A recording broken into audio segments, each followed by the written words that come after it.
All right, it's 6 o'clock, we'll get started. This is the Math and Science Academy Board of Directors meeting. It is Tuesday, December 16th, and it is 6 p.m. Sega, would you be willing to read the vision and the mission tonight? Our vision is to be an innovative, sustainable model of academic excellence for all students that creates well-rounded, lifelong learners and global citizens. And our mission is we provide accelerated and inclusive curricula and instruction in all subjects with an emphasis on math and science. Thank you. Isaac, would you like to read the land acknowledgement? Yep. We would like to acknowledge that the land on which we gather is the land of the Ochiti Shakoi, the people of the 7 council fires, and of the Bidiwa Kantunwan band. The existence of the Dakota Oyati have lived in this area since time immemorial and before the U.S. war was created and the state of Minnesota was created. They lived within Minnesota, Wisconsin, Illinois, and Michigan. They were caretakers of the land and lived in harmony. They belonged to the land, and the land did not belong to them. It is within MSA's responsibility as an academic institution to disseminate knowledge about Indigenous people and their history and relationship with this land. MSA works to build a relationship with Indigenous students and their families through academic pursuits and historical recognition. Thank you. We'll do a roll call of members. Kari Kerner here. Brian Linsmeyer. Here. Sarah Harms. Here. Jen Nice. Here. Isaac Leonardi. Here. Mark Gressis. Here. Leanne Ahmed. Here. Mary Yap. Here. Maggie Bafrui. Here. Sega Shabatu. Here. And Ryan Cunningham is at home sick. So, open forum, I had no open forum requests. Move on. Is there a motion to approve tonight's agenda? I'll move to approve tonight's agenda. Thank you. Second? I can second. Thank you.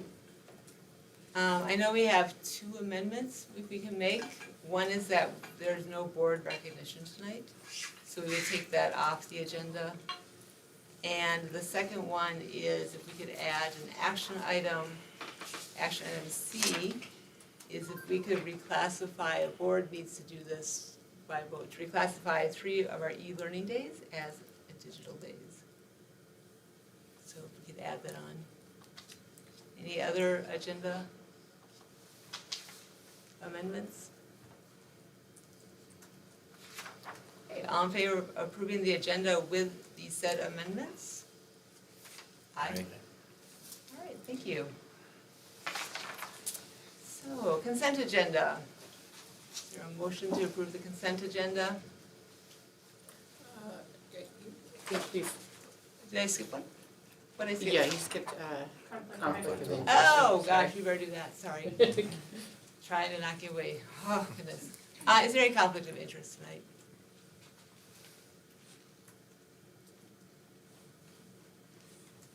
Okay. All right, so now we got that.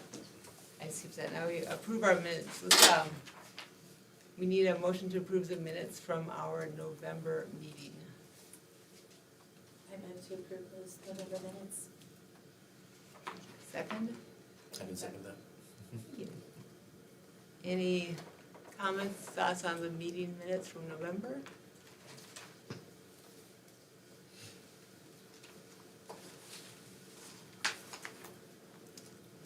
Looks good. Thank you, Secretary, for doing the meeting minutes. No comments? All right, all in favor of approving the November meeting minutes? Aye. Opposed? Abstained? Motion passes. All right, now we can move on. We'll move on to the consent agenda. Is there a motion to approve the consent agenda? I will move to approve the consent agenda. Second? Second. Thank you. Any discussion on the consent agenda?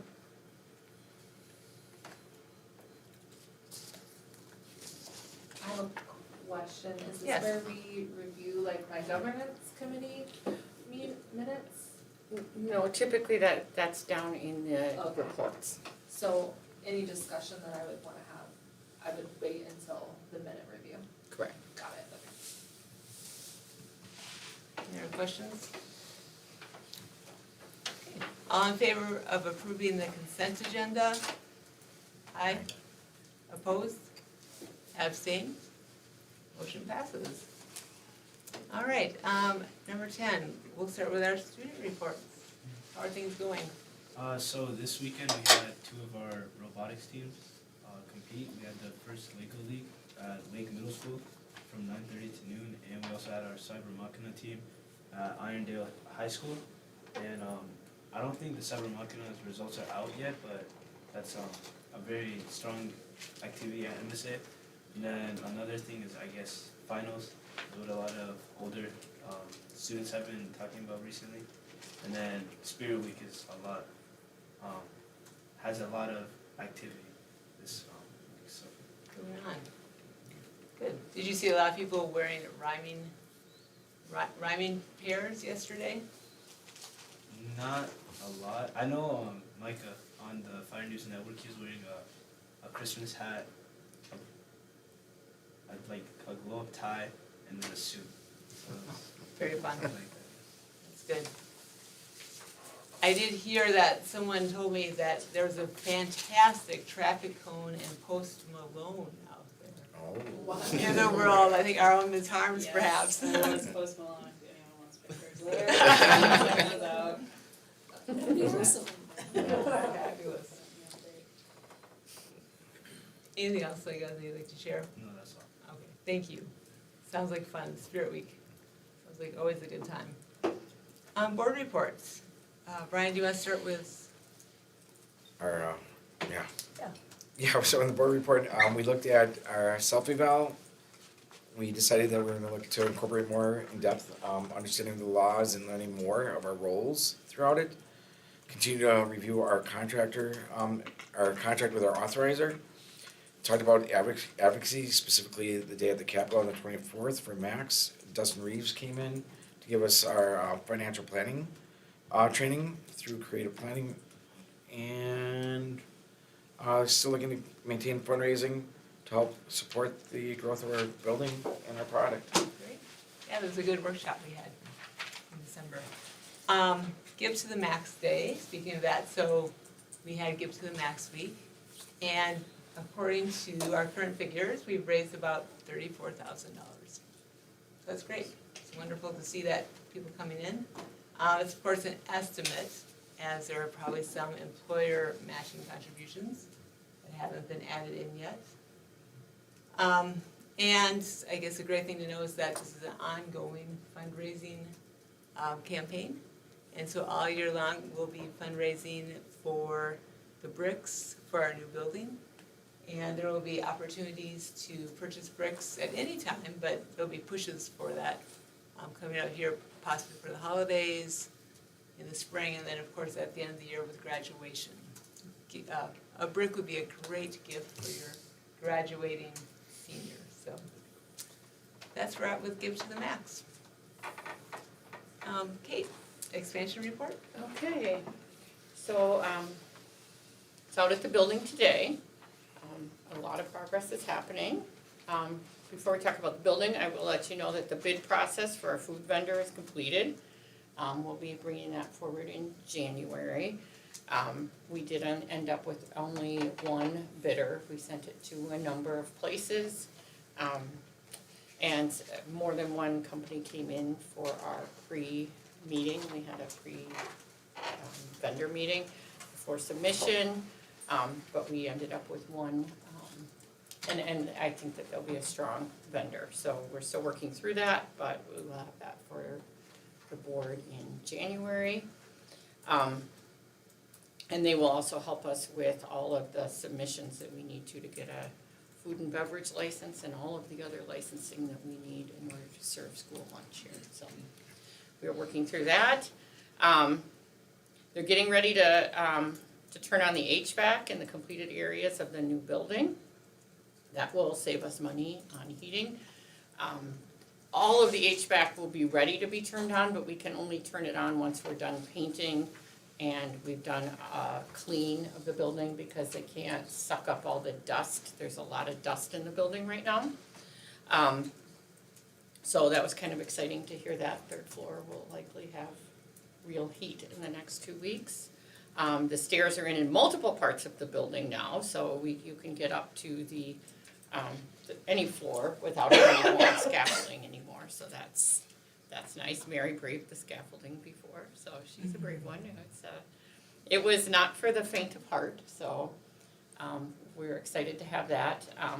Scaffolding's still in there. It will eventually be taken out and an elevator will be placed in that shaft. The sheetrock is up in a large portion of the two-story section.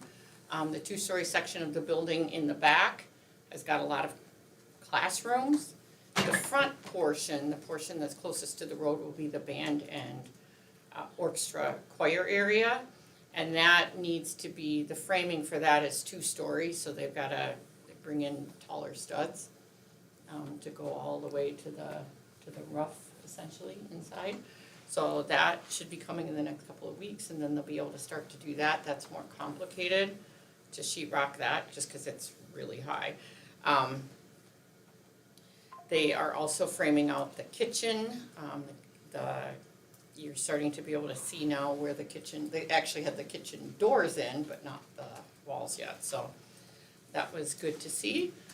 And the expansion committee we have a trip to the site planned Friday morning. I'll have to reach out to them and see if they're still up for it now that there's such high flu going around, but construction people are still working there. So, yeah, that's the nutshell update on construction. We still have not gotten to the end of a variety of issues, including screening for the rooftop units. We're still working on the lights for around the track, and the traffic study. When we met in November, they told us it would be done on the 12th. They didn't mention that it wasn't the 12th of December. It is now the 12th of January, so it's just a traffic study saga that we're still working through. So we are planning a meeting with the city in January to talk about all of these outstanding issues. So we should have more by the January meeting. Yes? And the traffic study is for the new site, this site? Traffic study for the new site is done. The That's traffic good. study for here. Okay. They did put their, they did run the traffic study. It was very, they have equipment they put up. It was up for like 2 days. And they were very cold days, and there were days we were missing a bus, so who knows how that's gonna go, so we'll see.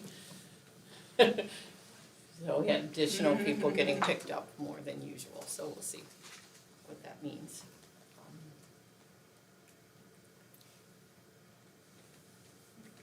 Sounds great, thank you. Would you like to move into your ED report? Yep. Caitlin, do you wanna put the, just the ACT graphs up there? I don't have the links. Oh, that's okay then, I'll just talk through them. I can send it to you. No, it's fine. So the first graph in your packet has the students reaching the college readiness targets. We are in pretty, the numbers are pretty tight in terms of it's broken out by all students at MSA, Black students, white students, Asian students. There are areas where different groups are ahead of other groups, but they're all fairly close, which is good.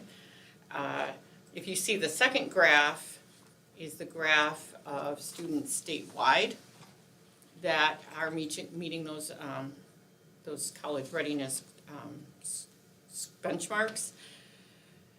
So our students of particular note, you can see that in mathematics, 62% of our Black students met the college readiness benchmark as compared to 13% statewide.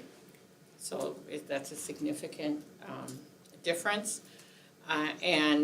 Science, it's a similar difference, we have 57%, meeting that benchmark as compared to 14% for the state. So there are areas where we can, until we have 100% of all students meeting it, we will keep working it, but these are scores that we can be proud of. And then just looking at, by the major racial categories, the third graph is the overall ACT scores, comparatively between MSAs, class of 25, and the statewide average. And so again, we are pretty tight within our demographics and significantly ahead of the state in all areas. Any questions on the ACT scores before I move on? I'm looking for it right now, but do we have a list of how we compare to our neighboring districts? Because I thought, I might be wrong, but I thought if my recollection serves me correct, that that's a piece that's in our authorizer contract? Not for ACT, Okay.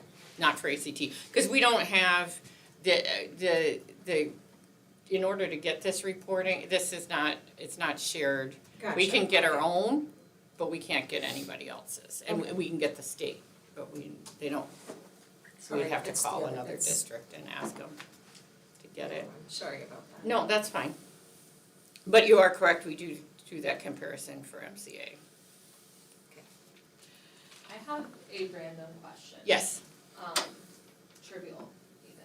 That's okay. But why is there a paragraph of the Minnesota Paid Family and Medical Leave So that's the Act? second thing on the, Oh, it's this is not just like- related, it's No.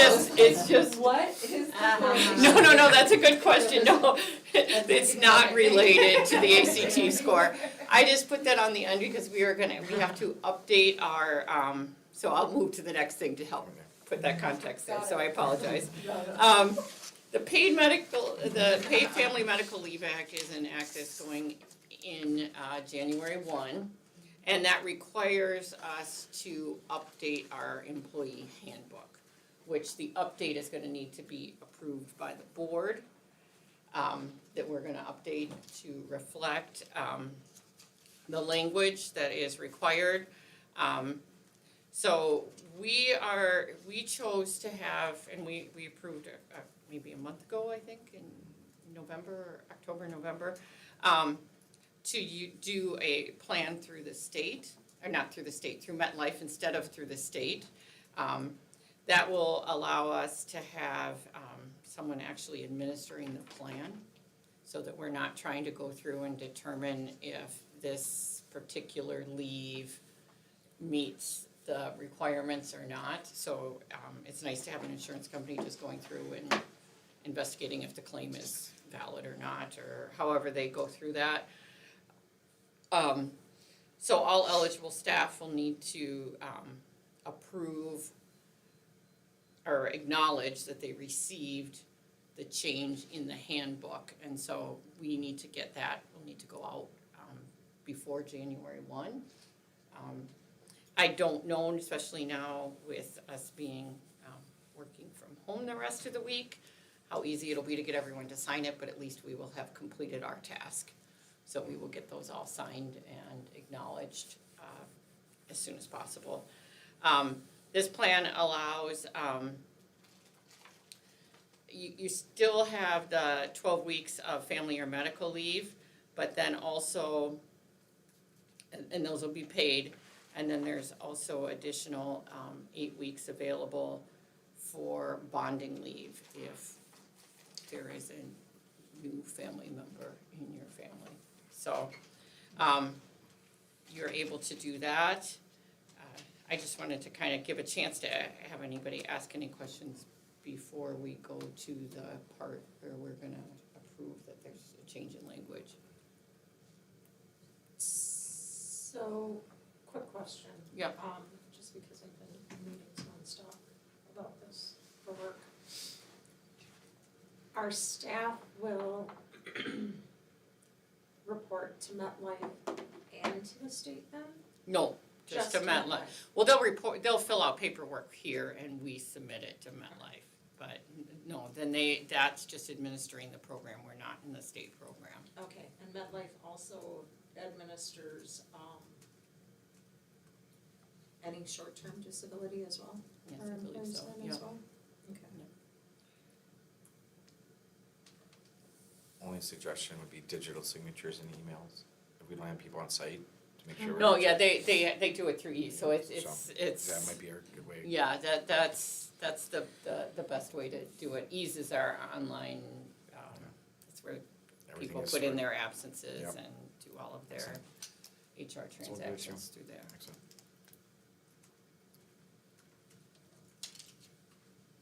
So, any questions on that?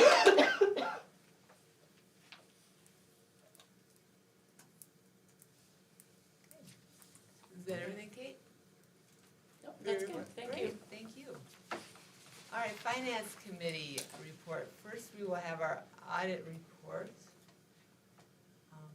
Does that happen now or in the audit section? Should we, well, that's the first Well, I thing on think that Finance Committee. because we've got them on, I think that they can go and do the report and then we can accept the audit and, action items.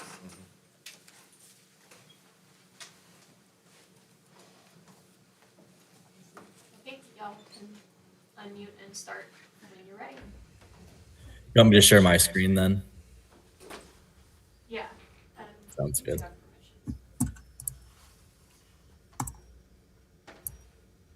permission. All right, can you guys see the report then?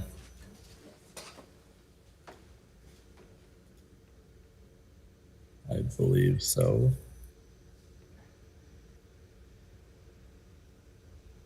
Looks like we're good to go. Yeah. All right. Well, my name's Robbie Smith. I'm a senior associate at Abdo, and tonight we'll be going over the fiscal year 2025 financial statement audit for Math and Science Academy. So what the presentation will go over quickly is first the overall audit results and then the general fund results, then some information about the other governmental funds, and then our key performance indicators. So to start off, for the audit results, it is our responsibility as auditors to issue an opinion on the financial statements. The opinion we are issuing is an unmodified opinion, which means that it was a clean audit. This is also kind of the opinion that you should strive to receive with your audit. We also perform testing around Minnesota legal compliance to ensure that the school is in compliance with applicable state statutes. And for that, we did not find any instances of non-compliance. Kind of moving into some of our charts here. This first chart shows the average daily membership, or ADM, of the school. Many of the other present charts in this presentation will be based off of ADM, so this kind of helps to give a good baseline of where the school's at currently compared to where it's been in the last few years. We can see that the school has increased ADM over the last 5 years and ended this past year with ADM at 682.86. This chart shows the general fund balance as a percentage of expenditures. So here in the orange line, we have the general fund expenditures. The yellow line is the general fund balance as a percentage of those expenditures. And then while this black line shows the school's fund balance policy, which the school's policy is to maintain a minimum of 25% of that fund balance percentage. We can see that the general fund expenditures have increased pretty steadily over the last 4 years. This past year ended at just under $8.8 million. With that though, the general fund balance percentage has remained pretty constant or pretty steady over the last 4 years, ending this year at 36.6%, which is above that 25% policy minimum. Here we have a budget to actual comparison for the general fund, showing the final budgeted amount, the actual amount, and then the variance with the final budget. There was a positive variance in revenues and a negative variance in expenditures. That positive variance in revenues means that the school had higher than anticipated revenues. That's mostly going to be related to revenue from local sources, which mostly relates to the little over 800,000 that the school received from the employee retention credit this past year. The negative variance in expenditures means that there was more expenses than what was budgeted, although it's only about $14,600 more than what was budgeted. But the largest negative variance in a program was the elementary and secondary regular instruction program. The school also did receive about $105,000 in insurance recovery claims related to rain damage that occurred on the roof. And then the general fund ended the year with a net increase in fund balance, ending with a total fund balance of $3,222,434. This chart shows the general fund revenues per ADM for the year compared to last year and two peer groups. Those two peer groups being Region 11, which consists of other charter schools in your area, and then the statewide average for only charter schools as well. It does not include districts or private schools. One thing to also note with this is that we're comparing to 2024 information for the state and the region. The 2025 information is just not available yet to us. But from looking at the chart, we can see that the school's primary source of revenue is from state sources. Comparing to last year, there's not a whole lot of change here in any of the revenue sources. But math and science tends to be below the state average for both federal and state sources.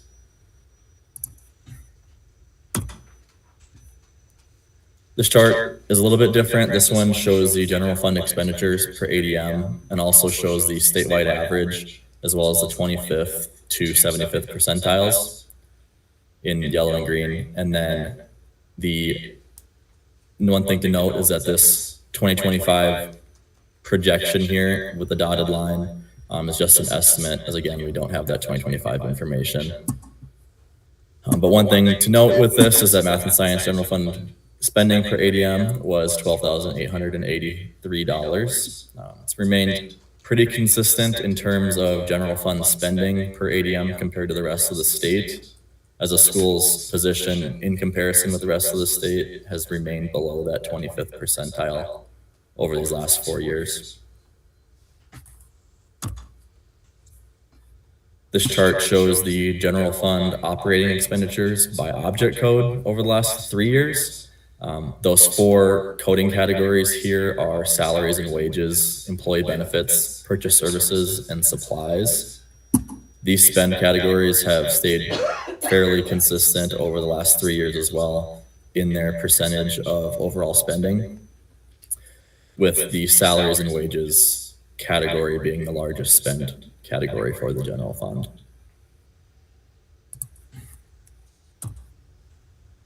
Here we have some information for the building company.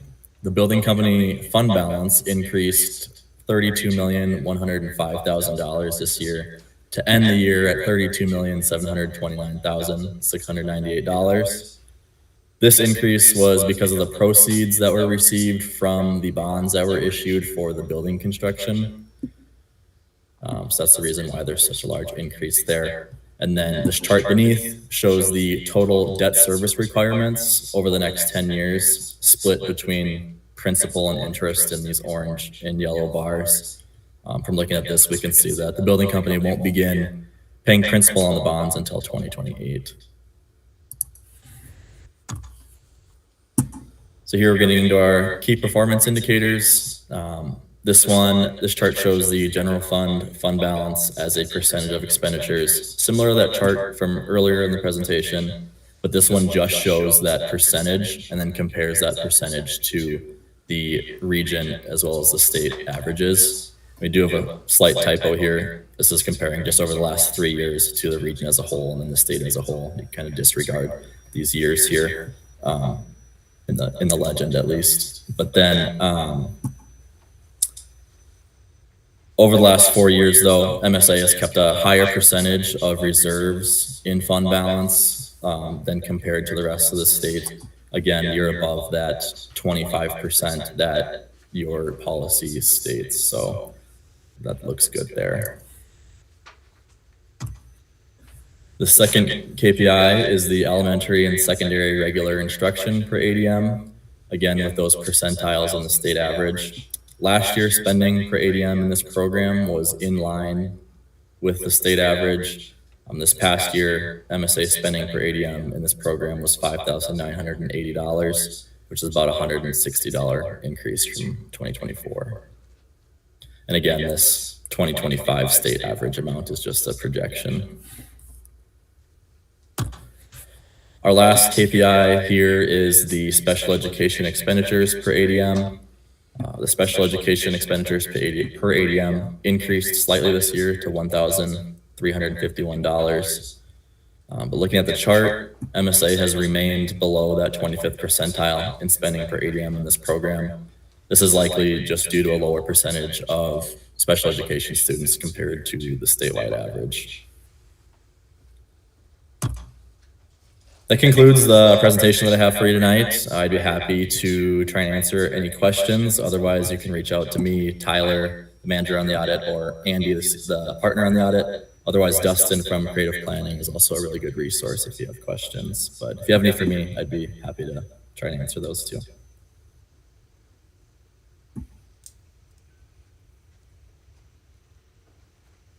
I have a question. Can you hear?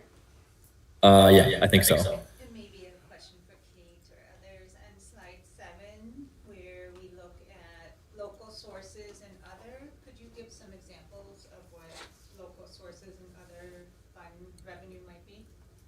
Local sources is pretty much going to consist of donations. That's probably going to be the largest one. And basically anything that isn't revenue from the state or the federal government, and then also isn't interest earnings, is going to be included in this local sources.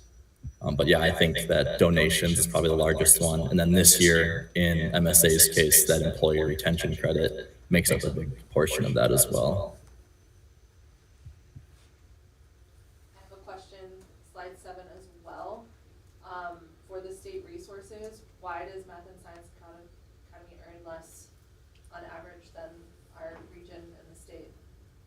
Yeah, so there's a lot of different things that go into that. All of the state funding, the state has their own formulas essentially on how they calculate what each school is going to receive. We're not exactly sure how the state does that, so they can do that on their own. We can estimate some of them, and we do our best to do that, but ultimately it's up to the state and kind of what they want to divvy up to each school. But one thing to kind of note, there's typically a higher reimbursement rate for special education, and as we kind of noted with one of those last slides there, that MSA's special education population, as a percentage of the whole school population, is lower than a lot of other schools. So you're not losing out, but you're receiving less kind of special education revenue is one that many other schools probably receive a little bit more of. So that's kind of probably a big chunk of it. But then there's a bunch of different other grant programs that the school or the state kind of just determines based off of formulas and need, whether or not they're going to give that to the schools. Thank you for that explanation. Of course. For the local sources, would we expect that to be more in line with the other, like, statewide average one in future years without the employee retention credit? I would expect so. As we can look at the 2024 and kind of see that that's a little bit closer to the statewide average. But it also just kind of depends on whether or not MSA maybe does a little bit more kind of fundraising than some other schools do. So you might see that maybe raised a little bit higher than the state average and the region average. But yeah, I would kind of expect it to probably even out a little bit once the employee retention credit amount goes away.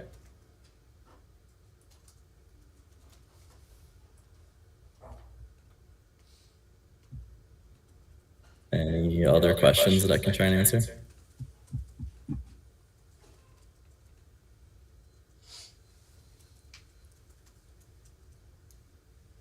All right, well, if you guys don't have any other questions, you can feel free to email me or Dustin as well. Otherwise, thank you all for your time tonight. Thank you, Robin. Thank you. Great. So we will be working with this on our action items coming up. Next would be our finance committee minutes and report. Yeah, we had our meeting last Thursday and went over the financials from November. Again, around kind of what we expected. Our ADM was at 740, again, still kind of fluctuating as we talked during the workshop with the SEO number stuff. We had our projected cash on hand, 90 days, it meets the 90-day requirement. And then our debt service coverage ratio was 1.04, above our minimum, and again, the 90 days cash on hand. As we ended November, we were 41.67% through the fiscal year. Revenues reflected 40.8%, and our expenditures were at 35.1. So around what we expect percentage-wise. Yeah, we were kind of looking. One thing on the financials, our repair and replacement fund was delayed due to some lease aid from the prior year, kind of still being figured out. Again, funds will be kind of relocated as we get in that item, and Shawnee has to recode them and things to put them in the right place. Yeah, our supplementals all look pretty good. We were starting cross-country skiing, and their busing starts, they're having their first competition this weekend, I think. Yeah, and we talked a little bit about the audit, but we all heard just then about it, so don't need to do too much. We also talked about our gift to the max, and how that went, and then did a little bit of our expansion kind of updates with all the rooftop unit stuff.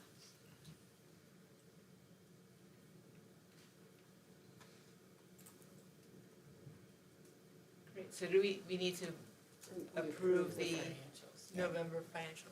Oh. So is there a motion to approve the November? I can motion to approve the November financials. Second? I can second. Any questions for Sarah or any comments?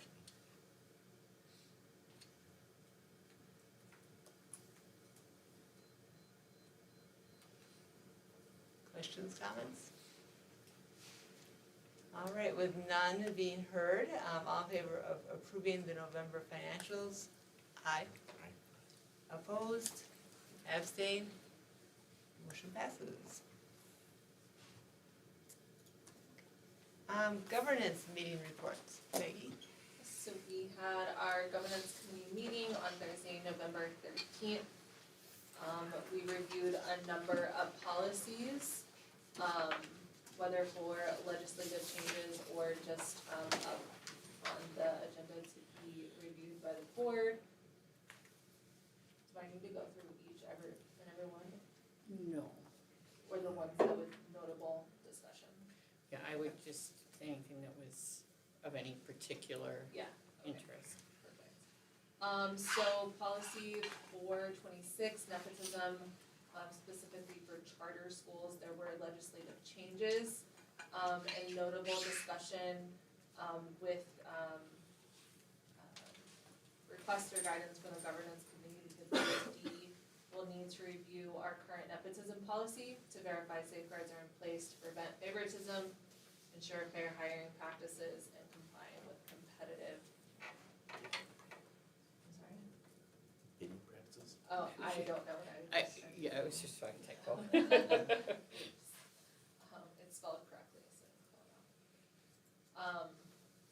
So that would be something, from the governance committee that we would want, to review on our side, especially with any upcoming, board of directors, seat elections. The other one was some action. 606 instructional materials, legislative changes, but our discussion, around parents and guardians can request review of instructional materials. And we do not feel at MSA we have a defined procedure for this request, although it is not required. And so question from governance should be defined and drafted policy for any instructional material request from parents or guardians. Getting a historical perspective, we only have 16 months to listen to this. In the past, if there was curriculum that we were looking to put in, they would have an open time for parents to come in and view the curriculum. I wanna say it used to be like a 2-week period where parents could come in and look. It was done on site, but they could come in and take a look at it. I thought it was a really good practice that we used to have because it allowed for, it allowed parents to have the opportunity. It was up to them to take it. So I think, that in this policy, what we're looking at is any parent can come and request to review now any curriculum that we have, so it might not be in an adoption time, but if they wanted to come in and have a look at what Ms. Nice is teaching, she can, they can come in and take a look. One of the things that gets complicated with this is a lot of our materials. Let's just say for math, for example, the textbook is not exactly what we teach. We, adjust and redo some things. So the coming in to have a look, there are obviously families can do that. The issue would be administratively trying to figure out how to set that up and get them the actual materials that are gonna be taught. So we have not had a lot of requests. The only, we do send out, and this is a state, requirement, like the sex ed curriculum. We send that out, that unit, so that parents can review that and determine if there are portions of that they choose to opt their child out of. We do, and parents do review it, and we have had some meetings with families about what is in that curriculum. Otherwise, not a ton of review, but it is available to them. Is the current volume of request something that becomes cumbersome, like that your admin teams or teachers say is like too much, or? Typically not. I mean, usually, we know which parts of the curriculum tend to get more interest than others from families. But generally, 1, maybe 2 per, I don't wanna say they're controversial units, cause I don't believe that they're controversial, but the ones that tend to attract more attention, 1 or 2 things, typically is what we get, and most do not opt out of the curriculum. Sometimes they just wanna talk about it or get a better understanding.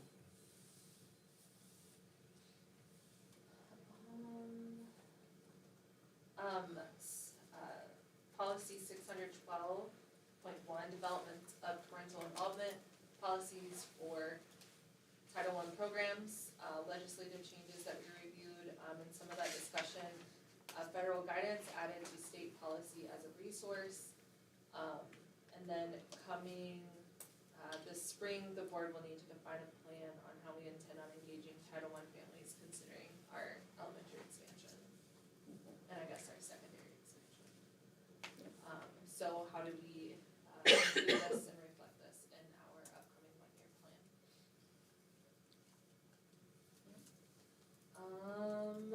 616, charter school system accountability, discussion, strategic planning, annual reporting and expanded community involvements requirements to keep our schools publicly accountable. Actions for the board members need to review all all 600 level policies individually. I didn't expand my notes on that one, so I didn't know if there was additional context from your perspective on that piece. I couldn't recall. So I think that, those are the accountability and curriculum development and curriculum, sections of our policies. So I think it was just more, those are always good policies for us to be aware of. So, you know, as we have time to go ahead and read those over. I mean, we will go through them, and there are quite a few that you've already read now because they were in this most recent update. But any that you haven't, it's never a bad idea to go through and read those. Those were kind of the ones that I've noted as far as action or escalating here for further discussion.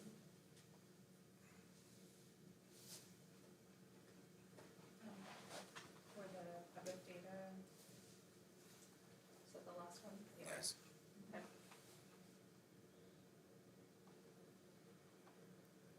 what was the changes? So for 7/22, after 5 days of attempting to contact the requester, the request can be canceled. The subject of data must be made aware of requests and can appeal. Or specific details be redacted. Administration can apply a fee for the cost of the data collection and materials. And you also don't have to create data if it doesn't already exist. And you can only make the same request once per year. Oh. So if you requested it and then you didn't come get it, you can't ask it again for a year. Is that for the same piece of data, or can they request something differently? They could request something different, I believe. And does that policy, you know, have in front of me, aside from the legislative changes, does it clarify what can be redacted? Well, yeah, it does. Yeah. There's certain private data and employee data and different data that can be redacted, student data. Private is typically just information about a student, obviously, and or any health information, and or maybe HR sensitive information in the book. Is that typically how we pick up the private data? Generally, yes. There's other things that are included in it, but yeah.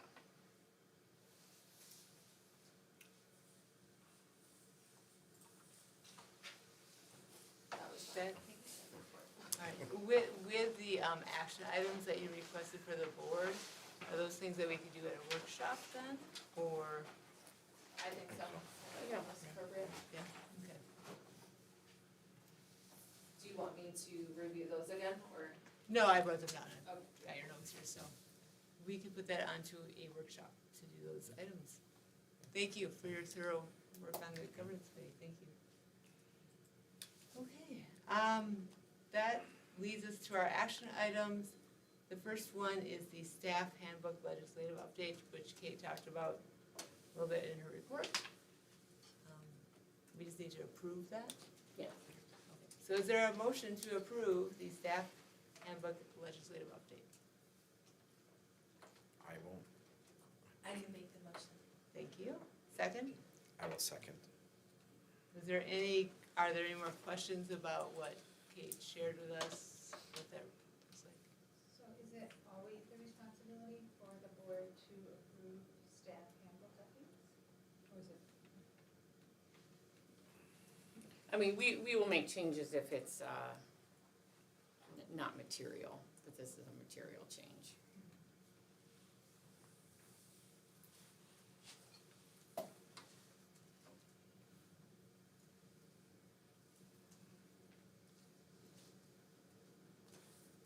Any questions? Okay, so we'll just vote on that then. So all in favor of Updating the staff handbook, legislative updates, aye. Opposed? Abstain? Motion passes. All right, our second one is that we just need to formally accept the audit, which we just saw. Is there a motion to accept the audit? Can you motion to accept the audit? Second? Who was Any- the second? Mary. Thank you. Any questions or any concerns about the audit that you saw?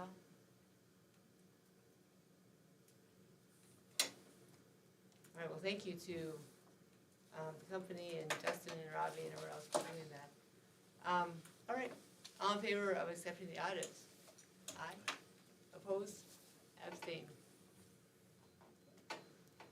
And our last one is that we need to reclassify 3 e-learning days as a digital day. We'll make the motion first. Does anyone want to move to do that? I will move to change 3 learning days to 3 3 e-learning days e-learning days to digital days. to digital days. Second? I'll second that motion. Thank you. Any conversation that we need to have? Yeah. I can give you some Okay. background. So as you all know, administration chose to move to e-learning days for the rest of the week.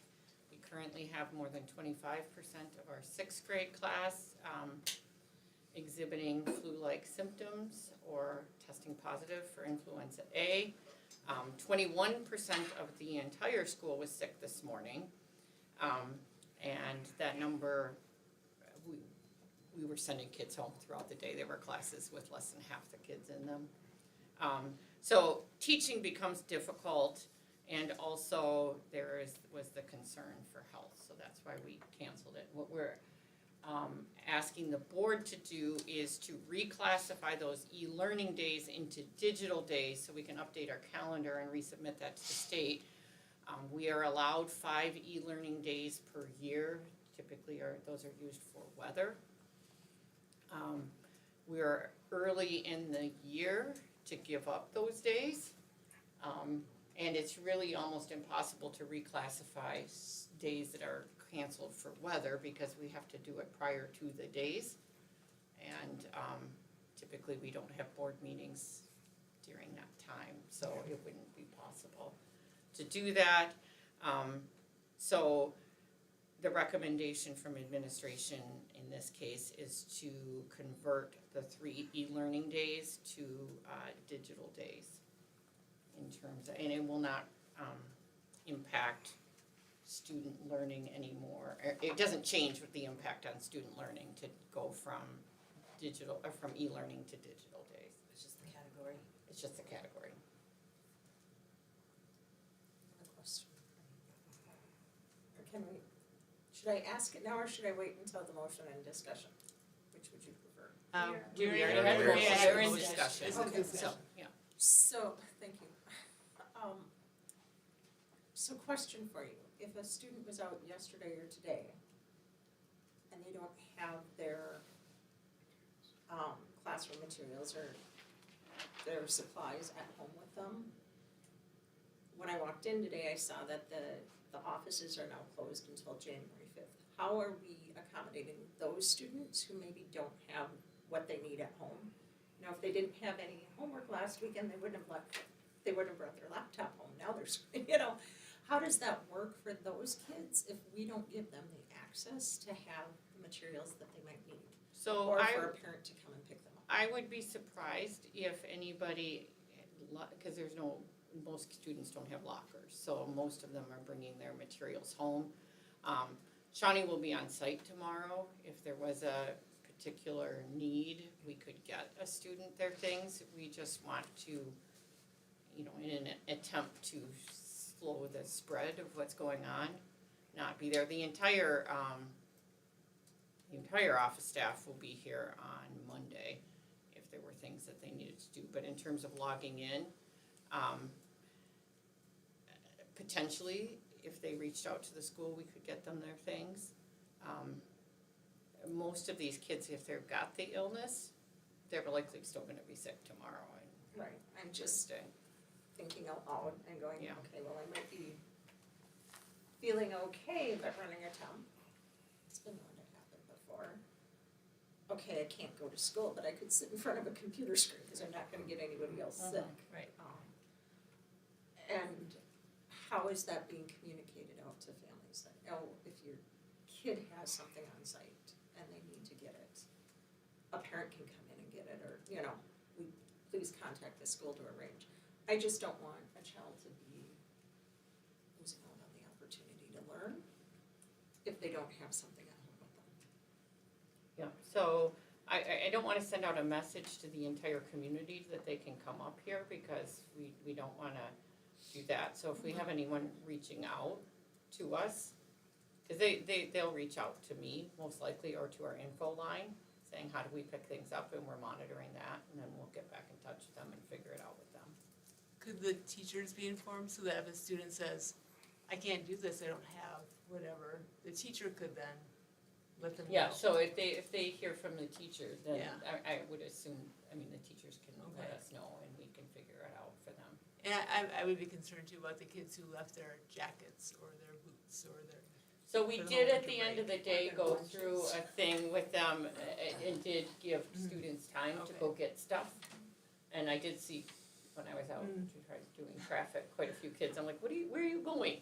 I gotta get my this, I gotta get my that, so, They Announcements were- were made in time and Yeah, I there think all was the teachers at also tried to 3:30. remind everybody, make sure you take everything with you so Okay. that you have Yeah. your, What is the, and I don't individual personal health information, that sort of thing, but like what is the severity of the illness? Like are we just talking symptoms or are there a number of kiddos that are getting, you know, very severely ill?